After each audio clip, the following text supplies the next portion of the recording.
Στους ομίλους του Europa League δεν έπιασε τη γνωστή του απόδοση και έχασε δίκαια στο Γασιπί από την Νέφτσι Μπακού με 3-1. Να παρακολουθήσουμε τα τέρματα του αγώνα.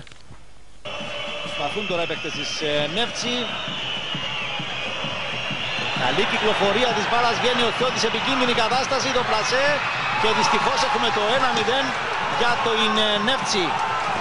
Και για άλλη μια φορά πάνε οι παίκτες της Νέφτσι να βγουν στην αντεπίθεση, θέλοντας να εκμεταλλευτούν κενά που φαίνεται να προκύπτουν στην άμυνα.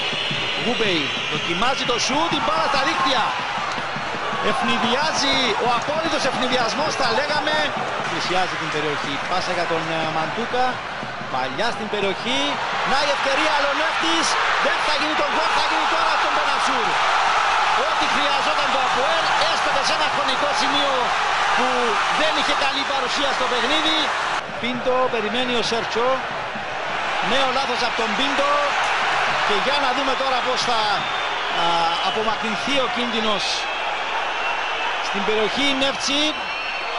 Δύσκολα τα πράγματα, θα γίνει το 3-1 και πλέον το ΑΠΟΕΛ είναι πρώτου φάσματος πάρα πολύ κοντά με τον αποκλεισμό, δυνηρό αποκλεισμό. Άνοιξε απόψε τη